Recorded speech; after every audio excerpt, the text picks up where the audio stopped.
The Philippines has ruled out the United States using its military bases to stockpile weapons. This comes after China sharply criticized their deal, accusing the Americans of taking advantage of these bases to interfere in the situation across the Taiwan Strait. The Philippines, Japan, and the United States' first ever trilateral leaders summit will reinforce commitments to a free and open Indo-Pacific amid rising tensions in the region. Isang nakakikimbal na katotohanan. Dahil ang China ay tumitindi na hanggang gusto nito na atakihin ang Taiwan at Pilipinas.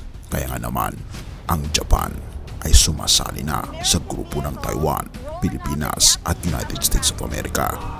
At pinibilisan ang pagsasanay nito kasama ng United States para labanan ang China at tulungan ang Taiwan at Pilipinas.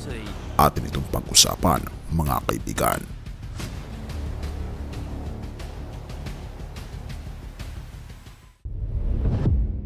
Ang United States of America at Japan ay binibilisan ang pagsasanay sa digmaan laban sa China.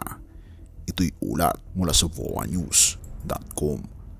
Ang Estados Unidos at Japan ay nagtapos ng isang joint command post exercise noong nakaraang linggo na sinasabing layunin nito ang pagpapabuti sa koordinasyon ng kanilang mga kakayahan sa pakikitungo sa mga banta mula sa China. Ang pagsasanay sa computer simulation na tinatawag na Kin-Edge 24 ay layunin na mag-practice ng mga tugon sa pangyayari ng krisis o mga ibang pangyayari. Ayon sa Estados Unidos, Indo-Pacific Command, habang nagsisimula ang pagsasanay noong Pebrero 1 at natapos noong Huwebes, ito ay bahagi ng taunang bilateral na pagsasanay na nag-aalternatibo sa field training exercises na Kinsword. Ang Australia Defense Force ay unang lumahok sa Kin-Edge ngayong taon. Ang Estados Unidos at Japan ay nagtukoy ng China bilang isang haka-hakang kaaway para sa unang beses sa kanilang pagsasanay kaysa sa dating provisional. Ang Estados Unidos at Japan ay tinutukoy na ang China ay isa sa mga posibilidad na magiging kaaway nila batay sa mga galaw nito laban sa United States of America at maging sa mga kalapit na bansa katulad ng Taiwan at Pilipinas.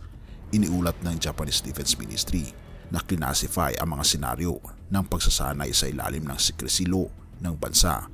Ayon sa ulat ng Kyodo, sinabi ni Pentagon spokesperson Lieutenant Colonel Martin Mainers sa Korean Service ng VOA noong Miyerkules na hindi nila tatalakayin ang partikular na mga senaryo ng pagsasanay, na ang Kin-Edge ay nagbibigay ng realistic training environment para sa Estados Unidos, Japan at Australia upang tugunan ang iba't ibang krisis at contingency situations. Sinabi ni Lawrence Korb, dating US Assistant Secretary ng Defense at ngayon ay Senior Fellow sa Center ng American Progress sa isang telepono. Ang Estados Unidos ay nakikipagtulungan sa mga kaalyado sa rehiyon upang basically harapin ang mga banta mula sa China at balaan ang Beijing laban sa paggamit ng puwersang militar upang makamit ang mga layunin nito sa rehiyon. At ito ay sobrang nakakabahala dahil bilang tugon sa ulat ng Kyodo, sinabi ni Liu Pengyu, tagapagsalita para sa Chinese Embassy sa Washington, sa pamamagitan ng email na napansin ng mga otoridad sa Beijing ang kakulang ulat at sobrang nag-aalala sa Estados Unidos at Japan na natigil sa Cold War mentality, nagtatambal ng exclusive military blocks at pinaabala ang block confrontation.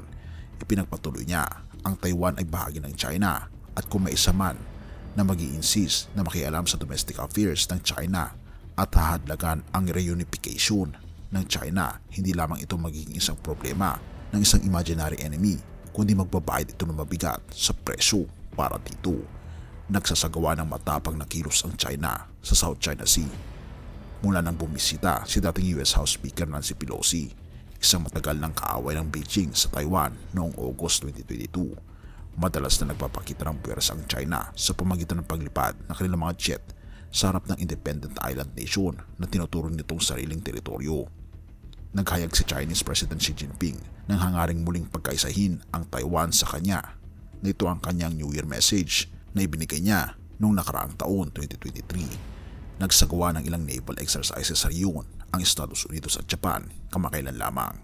Nagsagawa sila ng multi-large deck event sa Philippine Sea sa silangan ng Taiwan Kabilang na dito ang pagsasanay sa nuclear-powered US aircraft carriers USS Carl Vinson at USS Theodore Roosevelt, 7 US guided missile destroyers at 2 US cruisers na sumama sa GMSDF Helicopter Destroyer GSLSE.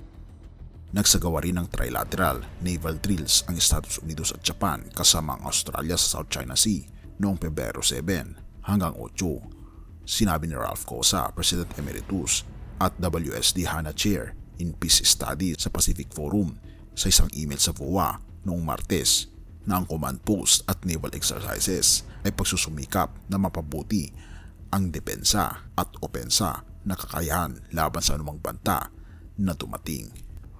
At talaga namang pinapatindi ng Japan, United States of America at Australia ang pagsusumikap nito na makatulong sa Taiwan at Pilipinas upang hindi sumiklab ang anumang paghaharas ng China laban sa maliliit na bansa. Unang Pedro 1 verse 13, kaya lagi kayo maging handa na gawin ang kalooban ng Diyos. Magpakatatag kayo at lubos na umasa na matatanggap nyo ang mga pagpapalang ibibigay sa inyo kapag dumating na si Jesucristo. Mga kaibigan, tayo ay magpakatatag sa anumang mangyari sapagkat malapit ng pagdating ng ating Panginoong Yesus at kumapit lang tayo hanggang sa huli dahil hindi niya tayo papabayaan. Ipanalangin natin mga kaibigan ang ating mga mahal sa buhay, maging ang ating bansa at ang mga kalapit na bansa. Purihin ang ating Panginoong Diyos at salamat kaibigan sa iyong panonood. Tayong manalangin. Ama naming panalma, Panginoon naming Diyos, kami po'y lubos na nagpapasalamat sa inyo pong pagmamahal sa amin, sa inyo pong pagyayakap sa aming Panginoon, na kahit na kami po'y makasalanan, ay hindi niyo po kami pinapabayaan. Patuloy po Panginoon na alagaan ang iyong bayan. Patuloy na alagaan po kami. Bigyan Panginoon ng lakas upang harapin ang mga takot po namin sa buhay na ito. Ngunit nawa po ay samahan niyo po kami Panginoon upang magkaroon kami ng lakas at determinasyon na harapin ang bukas. Salamat po Panginoon sa inyo pong pagmamahal sa amin. Gabayan ninyo ang inyong bayan. Gabayan ninyo ang inyong pong planeta. Purihin ka aming Panginoon Diyos at patawarin po kami sa lahat ng aming pagkukulang at pagkakasala. Pagkat ito ay aming samot hiling sa matamis na pangalan ng aming Panginoon Jesus. Amen.